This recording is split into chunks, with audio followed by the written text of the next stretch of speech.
See you there. How's it going? It's time again for another UFC breakdown, predictions, stream, all that fun stuff. This time for UFC 320. It will be Magomed Ankalaev defending his title in a rematch against one Mr. Chama himself, Alex Pereira. I got to tell you though, I'm not really like that pumped for this card. The card looks fine, and we'll go through the entire card in depth. Obviously, that is what the show is about. There's just not a lot of matchups where I'm like, man, I really want to see that one, and I don't really know what's going to happen in that one. UFC has been pretty good this year. Like, I have no complaints, but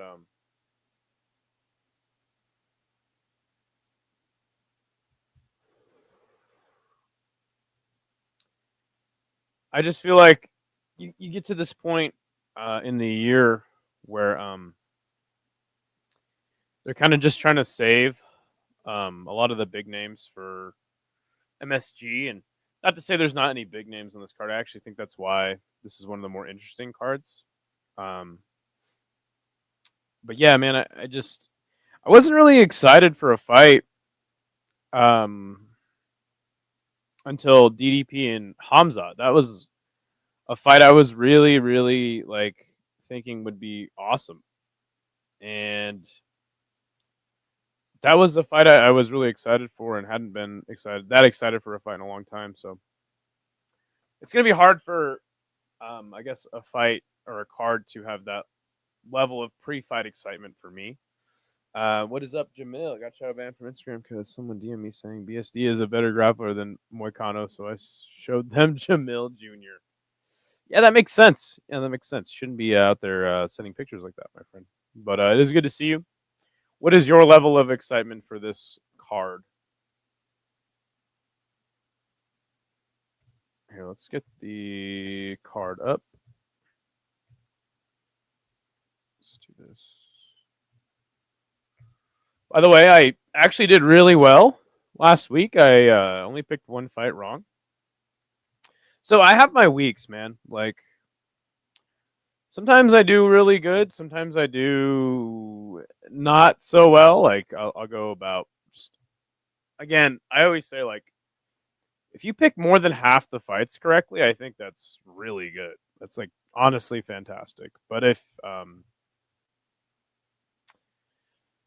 if you go below that, obviously it's bad. And I've had a few weeks this year where I've done pretty bad. But usually I'm over 50%. Last week I did really well, though. So that's not me saying, hey, listen to my picks and you'll make money or anything like that. But sometimes I know what I'm talking about. So also, though, to be fair, like, I felt like last week's card was really easy to predict. More hype for Yuri than Khalil than either of the title fights. I feel exactly the same way. Though I feel like Yuri is gonna win. That's gonna be a great fight. That's gonna be undeniably a great fight. But yeah, let's get into the picks. So obviously our first fight of the night will be Veronica Hardy versus Brogan Walker. Veronica Hardy 9-5-1. Minus 600 as the favorite. She is 3-2 in her last 5. I was on a 3-fight winning streak before she took an L to Eduardo Mora, which I did not see happening, by the way. She's 29, 5'4", and a 64-inch reach. Brogan Walker is 7-4. Yeah, she's only won one fight out of her last 5, plus 400 as an underdog. 36 years old, 5'4", and a 76-inch reach. So Brogan Walker, I feel like she's lost to Lucinda Miller, and that's her UFC run. Juliana Miller is not good. She's not good.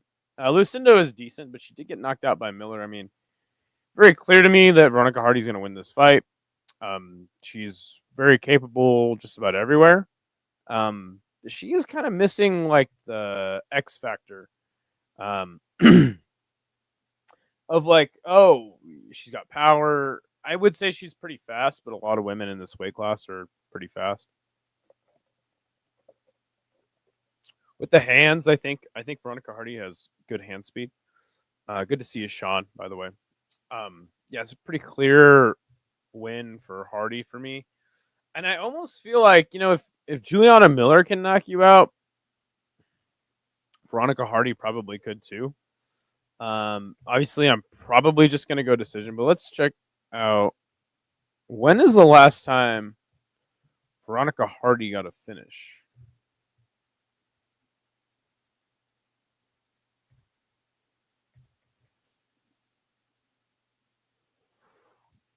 She armbarred Polyana Viana. That's the only time she's ever gotten a knockout. I'll probably go decision for V. So yeah, pretty easy one to pick. Next fight is Ramiz Brahimaj versus Austin Vanderford. I think this is a great fight. At welterweight, we know Austin Vanderford. He fought at middleweight quite a bit in Bellator. So I wonder if he's going to be looking like the bigger dude. He wasn't a very big middleweight, but yeah, anyway. Ramiz Brahimaj, 12-5. He's won 3 out of his last 5. Plus 200 as the underdog out of Dallas, Texas. 32 years old. 5'10" and a 72-inch reach. Vanderford, same with him. Won 3 out of his last 5. 13-2 is his record. Minus 250 as the favorite. 35 years old, 5'11", and a 74-inch reach. So Ramiz, if you remember Ramiz, he took a long layoff. Yeah, he beat Michael Gilmore by sub, and then came back, lost to Themba, and then he fought Mickey Gall and he got a knockout. That was just 10 months ago, and sub Billy Ray Goff. Though knocking out Mickey Gall isn't like, it's not a great win. This 2-fight run, I think, because Billy Ray Goff was a decent looking prospect in my opinion. Obviously, I didn't have high hopes for him, but I think this is a really impressive 2-fight winning streak. And Ramiz was never bad, right? I think when he came back after a long layoff and lost to Themba, that fight wasn't that great, and I think a lot of people just kind of counted him out. Also, don't forget, Ramiz Brahimaj is he has one of the nastiest injuries I've ever seen. If you remember, he was in a fight with somebody and his fucking ear almost fell all the way off. So this guy's been through a lot. Vanderford, on the other hand, I think he's best known for being PVZ's cuck. But yeah, I mean, he had a good run in Bellator. He beat Fabian Edwards, and that led him into a title shot with Gegard. He got clowned by Gegard, but that was kind of during Gegard's peak where he was clowning fools. Then he lost to Aaron Jeffrey, who is actually a really good fighter. Got the dub in LFA, and then got the call up to the big show and knocked out Baratenikov. The thing about Vanderford is he's Max Griffin was the guy who almost ripped his ear off. Okay. The thing about Vanderford is he's got decent hands, but I think his striking is not as good as his wrestling. I think he's got really, really good wrestling. Ramiz Brahimaj is a pretty decent grappler in his own right. Got some power. I think this is a really good matchup, and honestly, I don't exactly know who to pick. The thing about Vanderford that I think gives him the edge is he has really good cardio. I think if the fight goes the distance, I think he'll be looking better in the third round. Ramiz is a really, really muscular guy. So I think he kind of tends to fade a little bit as the fight goes on. Dangerous in the first and second, but if you can kind of grapple him and just kind of keep the pressure on him, I think the fight gets ultimately harder for him. So I am going to go Vanderford. I don't know, man. I'm probably just going to go safe and go with the decision. But I think this is a really fun fight, and probably one of the more competitive and entertaining fights that I see happening on this card, personally. But yeah, I don't have high hopes for Vanderford at this age in the UFC. I'm just glad that I'm really happy for Vanderford. I mean, here's a guy who had a great run in Bellator, uh, fought the champion, got a title shot in Bellator. And then losing to Aaron Jeffrey, you're kind of like, man, where does this guy go next? Well, he's in the UFC, so I think it's really awesome that he has made it to this point in his career. And Ramiz is a guy I have a lot of respect for. I mean, he's had a lot of setbacks, and yeah, I think his 2-fight winning streak is really impressive. I give both these guys a lot of credit.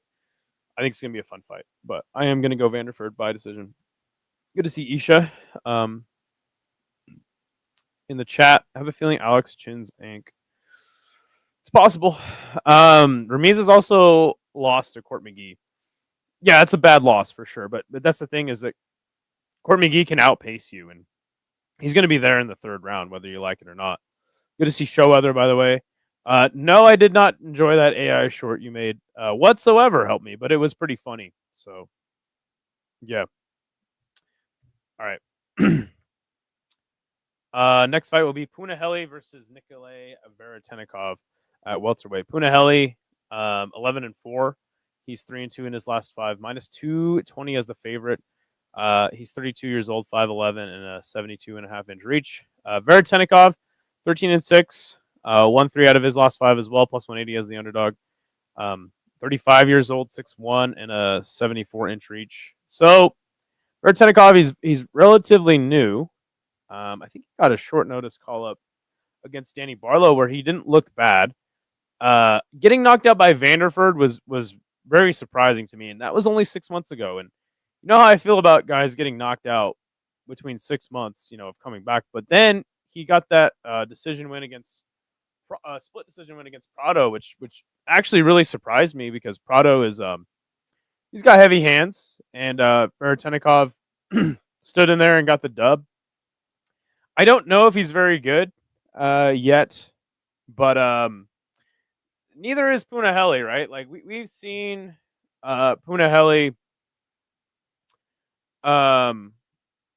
We've kind of seen him do his thing. I think we've already seen the peak of him, right? And we've also seen his lows.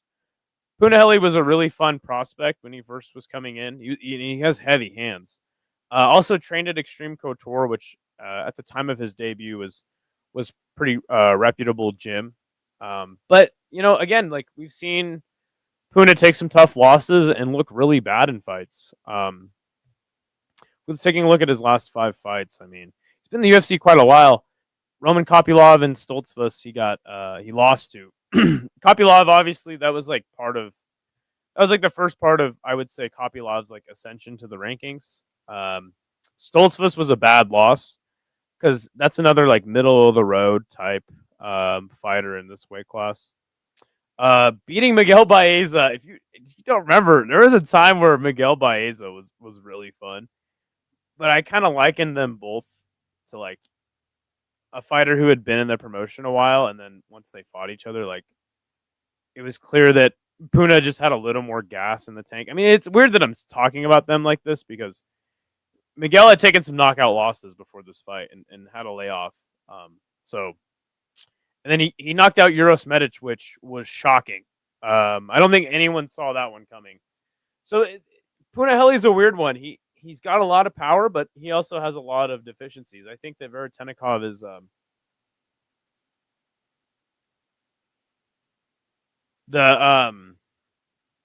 Veretennikov is a little more well-rounded is the hard. I wouldn't say he's like got as good a striking as Punahele. I would say he's the more conventional of the two fighters, right?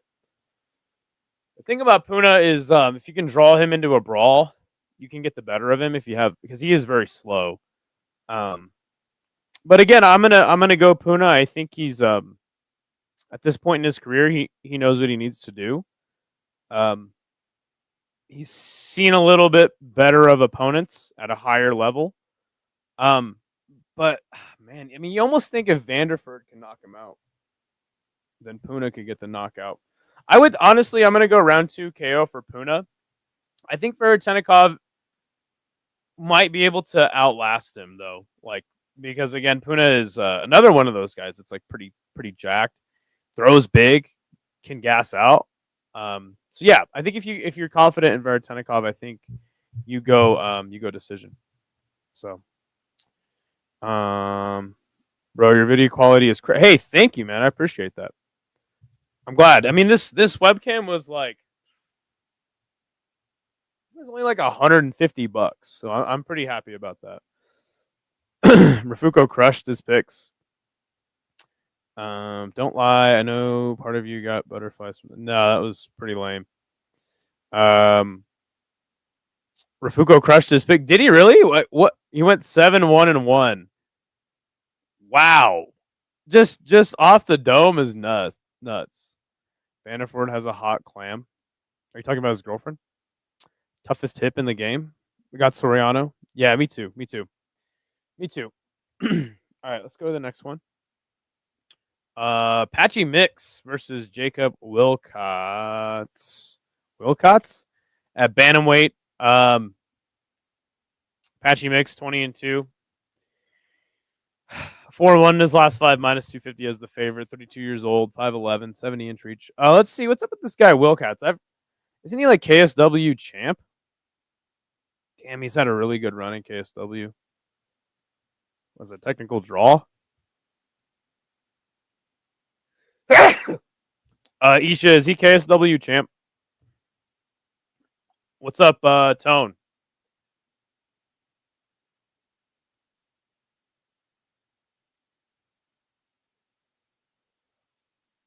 Heard you won some money last weekend. But is he KSW champ? That's going to determine. Listen, what can I say about Patchy Mix that hasn't already been said? His run in the Bellator Bantamweight Grand Prix, he was a 3-time champ. Okay, got you. Thank you. His run in the Bellator Grand Prix was the stuff of legend, right? It was such a good run. And then he had a layoff, and he looked like shit in a rematch against Magomed Magomedov, who is a pretty good fighter. He's almost like a poor man's Piotr Yan with a daggy look, you know. But the fight was not good, and it was too damn close. And then look, I mean, oh yeah, that's right. And then so after his run in the Bellator Grand Prix, he beat Sergio Pettis, and then he kind of had a layoff, and then he lost to Bautista, who is a damn good fighter. And I think it was kind of it was like, okay, if Patchy goes out there and he beats Bautista, here's a guy that the fans don't like. And if Bautista beats Patchy, then the fans will like him. And the plan worked absolutely well because now people think Mario Bautista's good, which I always have thought he was. But the fans have kind of turned the corner on him. And then they just totally hate Patchy now. And Patchy went out there and he fought like a dumbass against Bautista. Just wanted to stand. Do I believe that Patchy is one of the best bantamweights on the planet? During his run, after that flying knee knockout of Stotts, I would have said 100% yes with a bullet. But I don't know what happened to Patchy, man. I think he's still a very good bantamweight, but he's gotta just fight like him, you know? Like he has decent stand up, but I mean it's not like he's a world class kickboxer, you know? Me not knowing anything about Wilcots, regardless, like if you're a 3-time KSW champ, and you're on a win streak in KSW, like we at least know you can fucking scrap. I'm gonna actually go Patchy here. I'm gonna go Patchy by decision. I think it's gonna be a tough decision, but I think he gets it done. I think he edges it out. While Coots is too handsome for the division. He beat some guy twice. Jacob hasn't fought in a year. Interesting. He's been in the States training at ATT. Okay. I only know about Wilcots because he had a pentology with this one guy. Yo, isn't it crazy that Superlek and Why am I forgetting his name? Superlek had like 10 fights with this one fucking guy. I went to Metallica last night. Oh, the night he beat Prizibic. I remember watching it on my phone in the Uber to the arena. Dominated. Nice. Patchy shooting one takedown was crazy. Not saying he would have won if he shot more because Mario is a good grappler, but like, come on, bro. Yes, exactly. Exactly. He didn't fight like himself. I don't understand where he thought like, oh, I'll just stand there and punch this guy and I'll win. It's not what you do, bro. You're a fucking amazing grappler.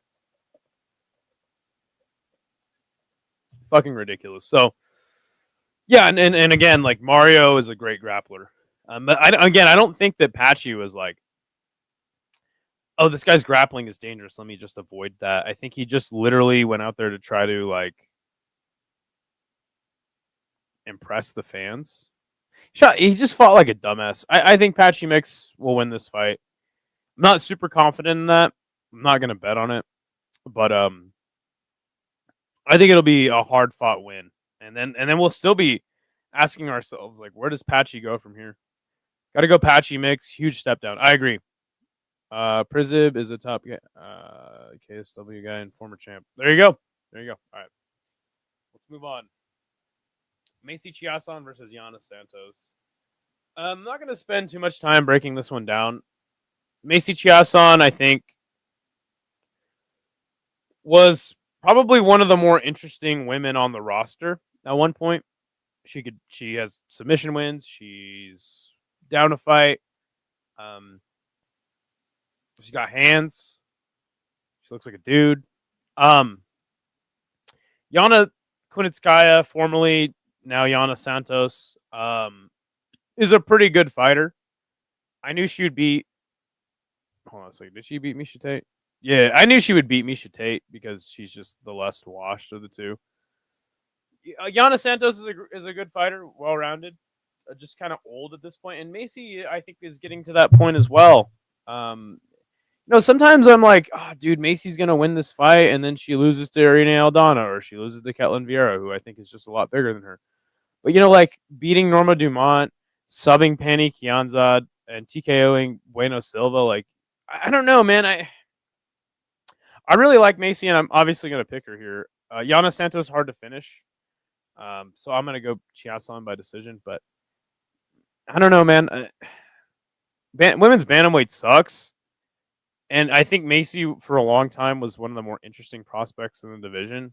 And I'm not so sure about that anymore. I think, even though this division sucks and it's not progressing, I still feel like she's just not one of those girls in the division. So, that being said, she's going to beat the vet, Yana Santos, but I don't know if she's going to go much higher in the rankings. So yeah. Let's see. Wheelie Cat, Daniel Santos versus Ju Sang Yu. So Daniel Santos 12-2. Won 4 of his last 5, minus 135 is the favorite. 30 years old, 5'7" and a 67-inch reach. Ju Sang Yu is undefeated at 9-0. He's plus 110. Near even on the odds, but he's a slight underdog. 31 years old, 5'7" and a 71-inch reach. So let's see, Daniel Santos. He beat Jung Young Lee, and now he's gonna fight Ju Sang Yu. Johnny Munoz Jr. God damn it! I've seen this guy fight. I've seen every single one of his fights. I've broken down a lot of his fights, but I just still am having a hard time remembering who the fuck he even is. Ju Sang Yu, he knocked out Sergey, and that was his only fight in the UFC. I mean, not knowing shit about either of these fighters, I'm probably going to go Daniel Santos. He already beat a South Korean by decision. I'll probably just pick him to beat this guy by decision. So, this fight is sick. Yo, ain't going to win if he can't land. You ain't going to... Oh, okay. I was like, yo, easily the best fight of the card. Santos is fast, I think. Ju Sang has a lot of tape. Most of his fights went the distance. Interesting. Why is this the best fight of the card, Showweather? Because I don't even know who these two fuckers are. No, I've seen them fight. Of course, AFC is such a shit league, but I'm rooting for him. Word. I've seen Daniel Santos fight. I just don't remember who he even is. Couldn't tell you a single thing about him.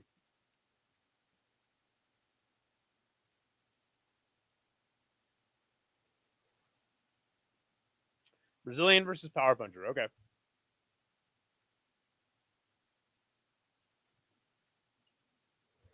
All right, cool. There you go. All right, Farid Basharat versus Chris Gutierrez. Funny story, I met Chris Gutierrez at one in Denver. I was taking a piss, and I walked out of the bathroom, and there's Chris Gutierrez. I was really drunk, and I was like, yo, what up? I'm like, yo, aren't you Gabriel Benitez? And he was like, no. I was like, oh, okay. Super awkward. Yeah, there's my Chris Gutierrez story. Farid Basharat, undefeated, 13-0, minus 400 as the favorite, 28 years old, 5'8", 71-inch reach. Chris Gutierrez, 22, 5-2.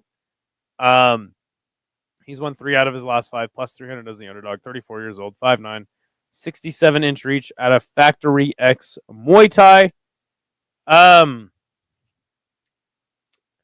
Chris Gutierrez is he's very good fighter. Has nasty kicks. Has kind of that Muay Thai style. He's pretty fast with the hands. Not a lot of power in the hands. God damn it! They fed Frankie Edgar to this guy back in the day. I don't know why I'm saying back in the day. It was a couple years ago, but god damn. I'll never forgive the UFC for that. How dare they feed Frankie Edgar to this guy? And he flying kneed him like instantly. It was honestly sad as fuck. They fed Frankie Edgar to some guys back in the day, and it was not pretty. But yeah, Chris Gutierrez, for some reason, is a guy that they fed Frankie Edgar him. And yeah, it was ugly. He got splattered all over the cage. Farid, super well-rounded fighter. But again, both these guys are decisionator guys, low key. Like, like Farid has the submission threat. Farid is a great striker in his own right. Very fast as well. The age difference is definitely giving me pause on picking Chris, and I think I would have picked Farid anyway. But he's definitely the better kickboxer, right? That's not to say that if they had a kickboxing match, like, Farid loses. But I just think he's got better technique. Farid is more of a... He has to get on the inside. He's very fast there. I'm going to pick Farid by decision. I think he's going to put the higher pace on Chris. One thing that Chris Gutierrez does to lose decisions a lot is he just doesn't do enough work. Doesn't go in enough, kind of waiting to counter strike a lot. I think it's pretty clear for Farid. Unlike Javid Basharat, I think Farid is he's still undefeated, obviously, but he's still very solid, and I would definitely take pause on him becoming like something of like a serious title contender. But I still think he's pretty good, and he's going to beat guys outside the top 15, I think.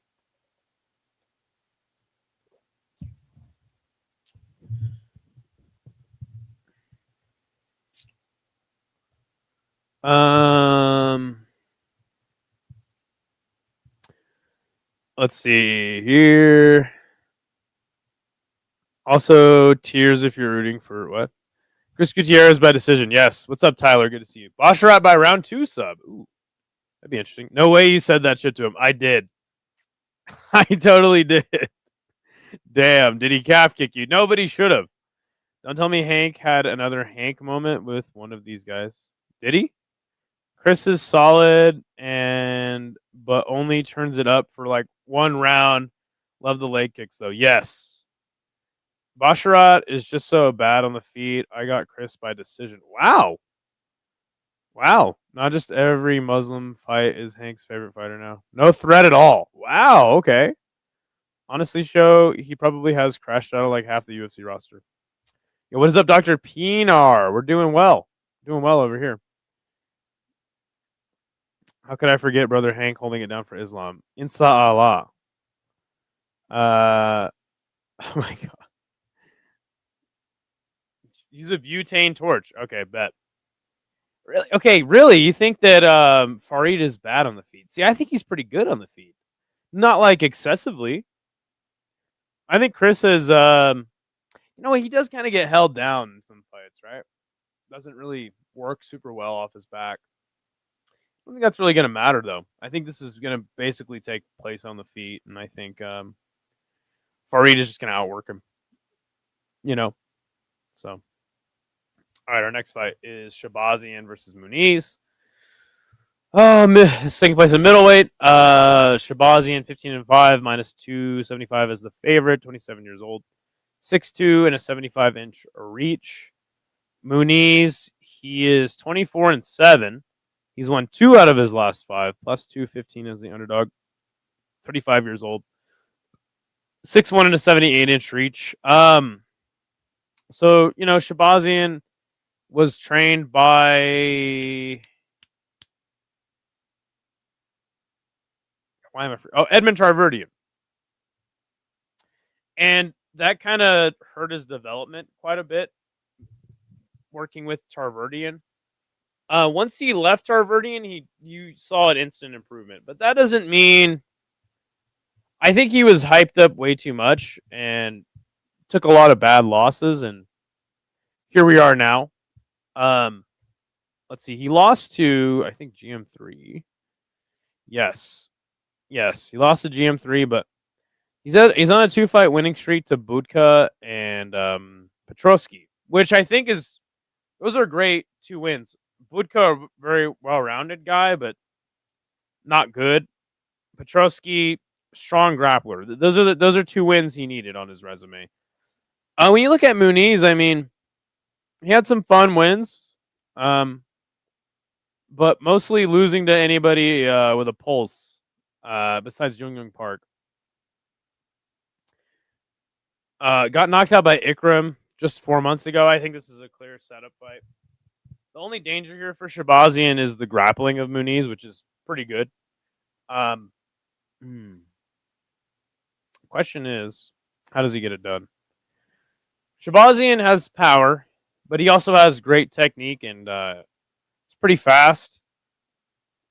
He's good at throwing punches in combination as well. Gas tank isn't really great. I think this is a close fight.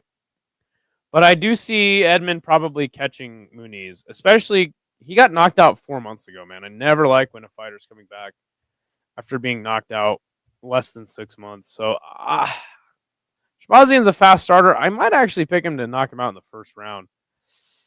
I'll go that safe, patented combat casual second round KO. I would use the word serviceable on the feet. That's good. I don't know, man. Petrosky got KO'd by a Ghost, and they lied to us saying a hip did it. Seems like one of those fights Edmund gasses and he breaks. Sure.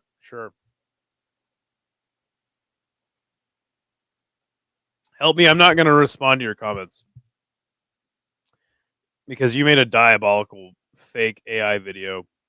So you have fun with that. All right, Tiba Gautier versus Ozzy Diaz. Tiba Gautier 8-1. No, I'm just kidding. I'm not going to break this fight down. Tiba Gautier is going to knock the fuck out of Ozzy Diaz. Ozzy Diaz, he's got some power himself. He's fun, I guess. I personally have very high hopes in Gautier. I think he's like the next dude at middleweight. He's going to knock the shit out of poor Ozzy Diaz, patent his highlight reel, and then he's probably going to do this for a couple more fights, and then he'll fight someone serious, and then we get to really see what he's made of. But for the time being, Tiba Gautier is very exciting. Super dangerous guy on the feet. Ozzy Diaz, you're fucked, buddy. You're fucked. So there you go. That's that fight. Easy. Pyfer versus Avis Magomedov. Oh my God. Okay. Another middleweight fight. Joe Pyfer is 14-3, minus 220 as a favorite. He's won 4 out of his last 5. 29 years old, 6'2", 75-inch reach. Avis Magomedov. No, not a bus. This is a man. He's not a bus. He's Avis Magomedov. He's 28, 6-1.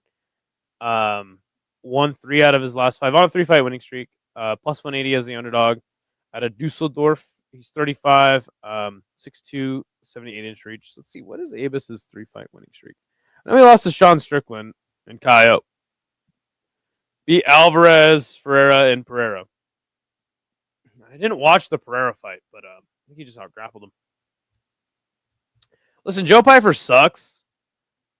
He sucks. He absolutely is terrible. But he's got a right hand from hell. You cannot deny this man of his right hand. How the fuck did he sub Abdul Razak Al Hassan? Like, what? What happened there? He got clowned by Hermanson. Hermanson just stayed on the outside and jabbed him, and he couldn't figure him out. It was hilarious. Man, like, so I have people saying, I hear people saying they got Pyfer to win this fight, and and also Avis is the underdog in this one, and I'm like, dude, like, really? Like, I think Avis beats him easily. I don't even think you'll have much problem with him. So maybe I'm just totally underestimating Joe Pyfer. He sucks. He's got a right hand, but he keeps winning, right? So that's something. How does Avis do it, right? It's like, okay, well, he can grapple, he can strike. Does he have that bad of defensive boxing? Like, no. I don't know, man. This is an easy one. I see Avis just winning this fight outright every single round. Joe Pyfer just not being able to land the right hand. I mean, it's very clear to me how this fight's going to go. Joe Pyfer doesn't even have a jab. Like, he doesn't even have a good jab. It's really strange to me. Again, he's a big middleweight. He's got a lot of power. That's really all I see out of him. This is a pretty easy one. Let me know if I'm like way out on this one. I think Pyfer's got this one. Really, Tone? How so? You ever heard of Pyfer talk about his dad? No wonder he became a fighter. Does Avis fight like Joe Pyfer? Be like Joe Pyfer. No, not really. I think he's pretty well rounded. That's crazy. Okay, I mean, maybe I'm just tripping. I see this fight clearly going to Avis. He actually can fight. He actually has some skills. You know, like Joe Pyfer does not. He's severely underdeveloped. So.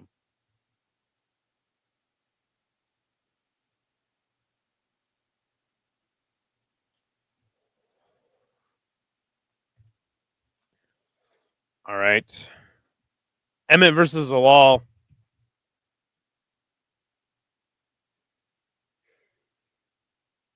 Man. Every time you think Emmett's washed, he fucking literally half murders a man named Bryce Mitchell. You know? Emmett's got a lot of power. Zalal is just damn good. And he's damn good everywhere. He can sub you. He can knock you out. He can put the pace on you for 3 rounds. Emmett is he's got a chin. He's going to be hanging in there all 3 rounds. He's going to be dangerous all 3 rounds. I mean, if you look at his losses in his last 5, he lost to Yair, Topuria, and Murphy. It's like, okay, whatever. I never thought Emmett was like really that great. He's 40 at featherweight now. Still going to have that power. I don't see Zalal like mauling him, knocking him out, subbing him. If he does, I think it'll be accumulative, right? Like by the 3rd round, Emmett's just going to take a lot of damage, and then you'll see Zalal hit him with a big shot and sub him. But I see Zalal just controlling this fight, being one step ahead of Emmett the entire fight, having more tools, and just getting this one done by decision. I think Zalal, Let's see. Yeah, he has some subs. It's coming in the UFC, but not a lot of power. I mean, Calvin Kattar, obviously, he's going to beat him. Calvin Kattar's washed beyond recognition at this point. But yeah, I mean, this is a pretty easy one. Pretty easy one for me. Let's see. I think Abus can do it too, but Abus has to fight the perfect fight. Meanwhile, Piper just has to touch him one good, clean shot. Okay, interesting. His dad was crazy abusive. I won't even type the stuff out. There's plenty of videos of him talking about his youth. That sucks, man. Piper just knows when to crack you. And also, you can't really knock him too much for not being able to ever crack Gastelum. But that fight was just objectively terrible, and neither man really ever adjusted. Just kept having this boring fight. Kelvin Gastelum has done that a few times. Like, remember the Darren Till fight? That fight sucks so much, dude. That fight sucked so much ass. But yeah. All right, next one. Procházka Rountree. Great fight. Great fucking fight. This fight's going to be fantastic. Both these guys fight their asses off. Procházka, the wild man. Khalil, the technical Muay Thai style striker. I doubt we'll see any grappling in this fight. It's going to be stand up, stand and bang, 3 rounds of chaos, especially when you got Jiří in there. My thing is that both men have taken a lot of damage. Both men have, had their chance to win the title, fell short. The thing about me is, like, I know for a fact Jiří Procházka will fight a man to the death. Khalil Rountree, aside from, let me state this very clearly, aside from his fight with Alex Pereira, I think when Jiří is in a tough fight, he kind of folds.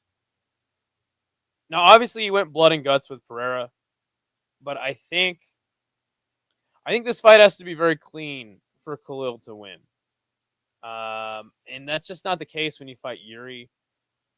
I think that he could win because both men have a lot of power. Jiří is a little more unorthodox. I think that Khalil does better against conventional strikers. And that's why I feel like he did well against Pereira. I mean, here's a guy who beat Gokhan Saki, Dustin Jacoby. I think, and these are 2 guys that have fought in glory. I once anointed Khalil the kickboxer's bane. But Jiří's not just a kickboxer, man. He's just a fucking crazy person. So yeah, I'm pretty confident Procházka gets the win here. I'm actually going to pick Procházka by round 3 KO. It might happen sooner, but round 3 is just my way of the KO doesn't happen in the first or second. I go, well, it's going to happen in the third. I think Khalil's a good fighter, man. Don't get me wrong. I just think that Procházka is that dude. I don't know, man. It's a sick ass fight, though. This is going to be such a sick fight. And at the end of the day, I'm not 100% confident in either man. Let's see. I want Emmett to win for all of Middle Earth. Oh, so he's an orc now. This is a tough choice. I'm probably going Jiří. I'll take my dude Rountree. I'll wager you a virtual high five. Ooh. Khalil, 3rd round finish. Interesting. Too much power. As much as Jiří is a god, leg kicks are scary. Sure. If Rountree throws more volume, everyone is dead. Rowntree's toes are dangerous too. The most threat of violence is brought by Rountree. I don't agree with that at all. I think that Jiří Procházka is always in an extremely violent fight. Well, both these two come in there changing their styles frequently. That is actually a really good point. They do adjust quite a bit. It's so hard to call, but from what we know, Jiří is more game to fight. I think he's going to swarm Khalil, less Muay Thai, low kick Khalil shows. Sure. Like Jiří would cut off his leg and still keep fighting, I'm like 70-30 Jiří. He's just got more aura. He's gonna aura mog Khalil. Oh god. Please never say aura mog. How old are you, Paradox? Are you like 22? Who says Oramog? God, that like hurt my head reading that. Ugh. I'm gonna have a fucking headache now. Oramog. I love how Rountree fights when he kicked that dude in the ribs on the ground till he shit coins. He gave a fan. He gained a fan for life. I'm 30, and you said Oramog. Oh my god. Ugh. Ugh. What's up, Alex? How are you doing, man? Yuri's still justifying his hands down style. Sure. No, I mean, I think it's a sick fight, man. And I think that people need to be picking Khalil or Yuri, right? Like that, or else the fight's not fun. Like the fight's going to be extremely fun, and I think there's a case to be made for both men. I just think that Yuri is more of a dog. You know what I'm saying? He's got that dog in him. I don't think Khalil does. And then again, like when does the damage you have accumulated over your career come back to bite you, right? Khalil had a fucking insanely tough fight with Alex. Took a shit ton of damage in that one. But on the Yuri side, like he's taken a lot of damage too and had a lot of crazy fights in his own right. So Oramog is a philosophical term but used by adept intellectuals. It's okay not to get it yet. No, I know exactly what it means. It's just stupid. Also, like based. There's so many dumb things people say now. I said vibe at the weed store the other day, and I almost had to blow my brains out. I'll say vibe once in a while. I got a younger friend, and I think he's like 22, and we went to Los Angeles to skate for the week, and he and his girlfriend always say fire, like, oh, that's fire, and then I caught myself like towards the end of the week being like, oh, dude, that's fire, and I was like, fuck. Yuri plays into Khalil's strengths. All right, fair enough. I think it's gonna be a fun fight, man. Idaho's disliking based. That's based. To be fair, I don't really appreciate based. All right, well, anyway. Let's move on. All right, co-main event is going to be Merab the Machine Dvalishvili versus Cory Sandhagen.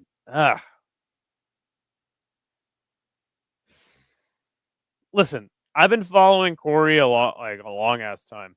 The very first time I ever watched Cory Sandhagen fight, he got submitted by Aljamain like instantly. It was actually shocking. Aljamain Sterling basically was like he's like fighting a dummy, like a training dummy, and put him in this fucking rear naked choke like so fast. It was insane actually. Since then, Cory has I feel like Cory is a guy who's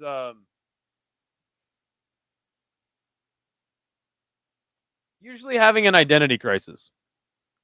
He doesn't know if he's a strong grappler or a strong striker. I always say he's like Dominic Cruz 2.0. Just has an improved like footwork base. He also killed Frankie Edgar one time. It was pretty sad. He has shown improvements in his grappling. Not ever really a finishing threat. I know he finished Davison Figueiredo in his last fight. That was a really weird sequence. And again, it had nothing to do with him like having power, right? So and again, like I thought he beat TJ Dillashaw, but it was a very close fight, and Cory just never like was able to crack him with anything, you know? That was a sick fight, by the way. Merab knows exactly what he's there to do. He's there to wrestle the shit out of you for 25 minutes, never give you an inch, never let you do anything. This is I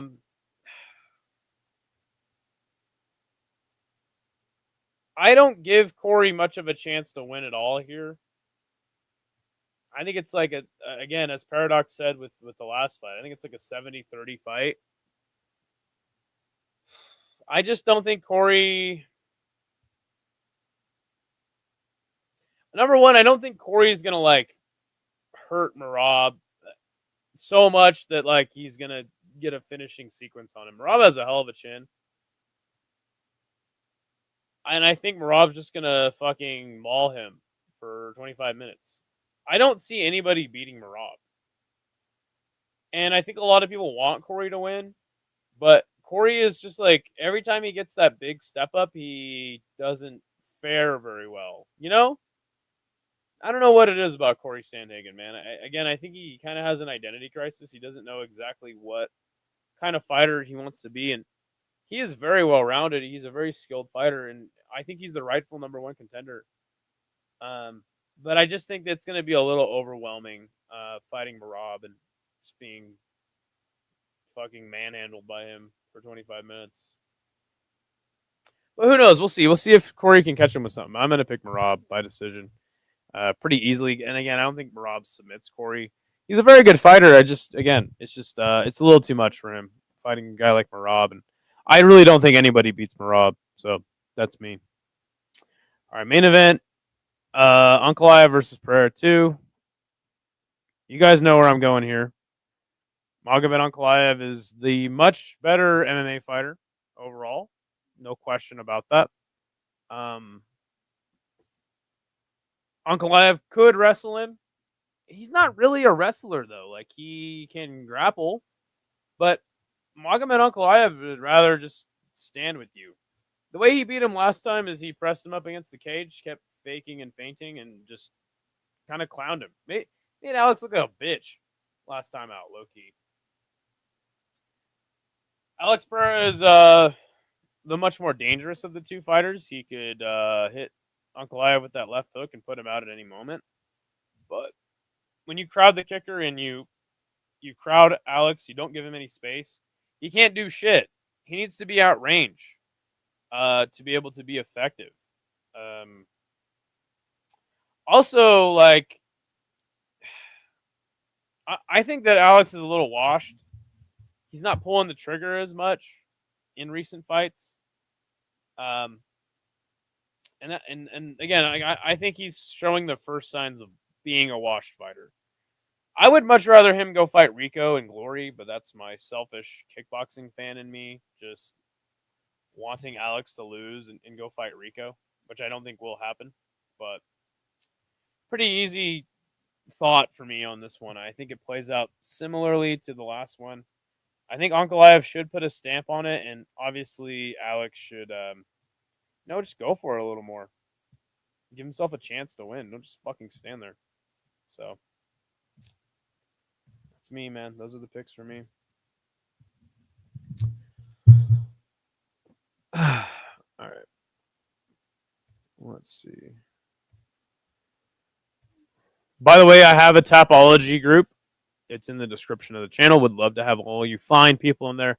We're at over 50 people in the Tapology League now. It's pretty sick. Let's read these. Crashing out, bro. Term Oromog captures a powerful, captivating energy that effortlessly outshines everything else in the room. All right. Either can sleep the either. Yuri's bigger, but Khalil has had momentum. Just feels like it's his time. I also want the cripple, more knees, and continue his inhumane violence. Quarter round 3, knee up the middle. I can hear it already. All three judges have it. 50-45, Merab, yes. My least favorite piece of slang would have to be Cap. Oh, God. Cory cracks Merab. Cory's like that game character that has to hit you with his signature move in order to finish you. No power, and Merab's not going to be in position for him to land. He's going to smother Cory. That's exactly how I feel about the fight. Cory too tall in the striking, too tall on the ground. Rob will wrestle, fuck his brains out. Let the Umar fight cloud your judgment. I'm letting the Umar fight give me clarity. 50-45 for Rob. Cory split decision or catches him. America. Ankalaev lays out Alex. I would love that. On the feet, who has Cory finished with the straighter overhand? It's always a flying knee or spinning kicks because he has to generate enough power to land a KO. Yes. So glad I live in Merab's Thailand. A maniac who also takes people down, doesn't hurt them at all, and lets them up 500 times until they just collapse like leg day at the gym. And he can't compete with Merab on the ground. This fight is too clear. Cory presents lower minimal threat compared to Merab. Merab's other opponents, though, I'd say he has more potential. He may have hit his ceiling, though. Sure. There you go, man. Those are the picks. Be live tomorrow for Contender Series. Wednesday for a live chat. If we don't watch a movie on Wednesday, then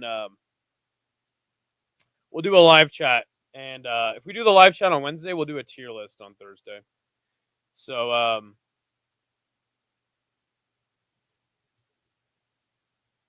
maybe turn up your text size, or you may need spectacles, big dog. Sorry, I'm a doctor. I noticed it. Yeah, it's just I don't know if I have good, like, when I'm trying to read, like, all these comments, I think I just fuck up a lot of words a lot of the time. That's just me. Also, StreamYard is dog shit. You guys don't understand. Maybe I should zoom in a little more. It'd probably help, actually. But yeah, if we don't do a live chat on Wednesday, we'll do it on Thursday. And if we do it on Wednesday, we'll give you a tier list Thursday. So suggestions for tier lists are always welcomed. And then again, as I said to open the show, like, I don't even think this card's that great. There's not a lot of fights that I'm, like, interested in, you know? Like, who the fuck is Vanderford fighting again? He's fighting some douchebag. Like, that fight interests me, and then Khalil Rountree is fun. I heard Mad Creator's upset about StreamYard lately. Yeah, it's good, but it's like there's so much that I wish I could do with StreamYard. I don't know. And then okay, so the annoying thing about StreamYard is they keep trickling in like little things like, oh, you can do this now and you can do this now, and it's like if you just made that a little bit better, then it would be cool. Like this, like for instance, this fucking thing right here, this text on these comments on the screen, like I would rather that be like one whole half of the screen. Anyway, you know, just little things like you can't edit this text bubble thing at all. And it's like, well, I don't want it to be that fucking tiny. I don't know. Anyway. But yeah, guys, I'm going to get the fuck out of here. I'm going to go do some other shit. I love all you guys very much. Thank you to all of our members. Hope you guys have an amazing rest of your day and a really good rest of your week. And we'll see you every single damn day for some content over here. We've gained like over 100 subscribers in a week. Super stoked for that. Channel's growing really fast, so we're gonna have to keep up the grind. Again, I want to do some other stuff. Oh, you don't like it? Help me. Oh, okay, cool. Well, here you go, buddy. You can just be banned. How about that? Have a good one. All right, you too, Cool Breeze. Take it easy, guys. I'll be about. We'll see you guys soon. Later. What the hell? Yo, the sign is real simple, B. It says wrap it up. Wrap that shit up, B. I don't think that's a good idea. Man, you want some too? You better wrap it up.